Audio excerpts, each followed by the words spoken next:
Jésus-Christ mon Seigneur, le seul chemin vers mon Dieu. Jésus-Christ mon Seigneur, il a lavé mes péchés. Jésus-Christ mon Seigneur, l'obscurité s'est effondrée.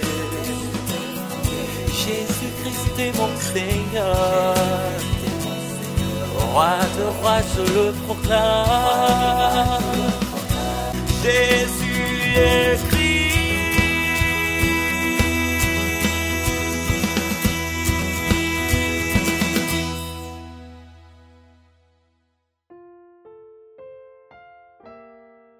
Anna, une forme de prière qui embrassait le Messie.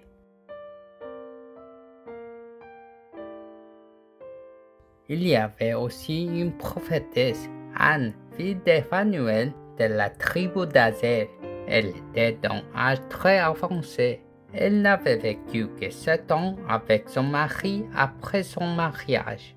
Restée veuve et âgée de 84 ans, elle ne quittait pas le temple. Elle servait Dieu nuit et jour dans le jeûne et dans la prière. Arrivée elle aussi à la même heure, elle disait publiquement la reconnaissance envers Dieu et parlait de Jésus à tous ceux qui attendaient la délivrance à Jérusalem. Luc chapitre 2, versets 36 à 38.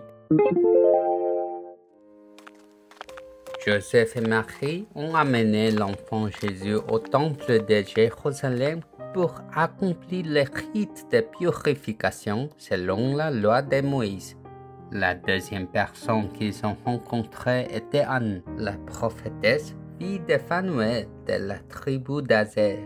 Anne était une femme très âgée. Jeune, elle avait perdu son mari après 7 ans de mariage, devenant veuve. Malgré son veuvage, Anne la prophétesse ne s'est ni désespérée ni laissée abattre. Jusqu'à ses 84 ans, elle a gardé dans son cœur la promesse du Messie de Genèse 3:15, sans quitter le temple, servant Dieu par le jeûne et la prière jour et nuit. À ce moment, le cri d'un bébé résonna dans la cour du temple. Dans ce cri vivait l'alliance conclue avant la fondation du monde. Anne vit l'enfant Jésus dans les bras de Marie, en tenant dans ses bras le roi éternel tant attendu, le vrai prêtre et prophète, le Messie. Elle proclama la rédemption d'Israël. Jésus, c'est le Christ. Anne la prophétesse parcourut la vie, devenant témoin de l'évangile du Messie. Le Dieu vivant dans la cœur d'Anne n'est pas un Dieu vague, mais le Dieu de Genèse 3:15 qui écrase la tête du serpent. Dieu qui a honoré Anne comme témoin du Messie, nous aime et nous honore aussi en envoyant son Fils unique Jésus-Christ. En recevant Jésus-Christ, la parole fait chair, le Messie de Genèse 3:15, et en commençant par Genèse 3:15 pour écraser la tête du serpent, l'ancienne nature de Genèse 3 est transformée par la plénitude du Saint-Esprit, guérissant nos faiblesses et blessures.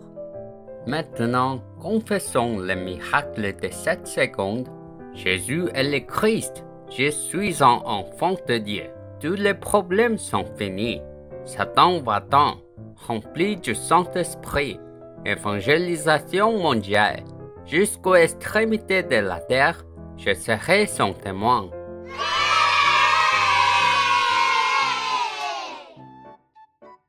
En embrassant le Messie, la postérité de la femme de Genèse 3:15 qui écrase la tête du serpent, Dieu nous honore et nous donne la puissance de Christ pour vaincre le monde. Nous sommes enfants de Dieu, possédant la puissance de Christ, plus forte que Satan. Je vous bénis au long de cette semaine, que vous restez remplis de Saint-Esprit dans le flux de la parole, la prière et l'évangélisation au nom de Jésus-Christ.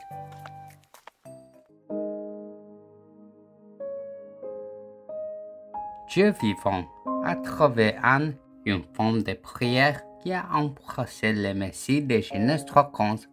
Je te remercie de répondre à mes prières au nom du Seigneur ressuscité, Jésus-Christ, et de me remplir de le Saint-Esprit.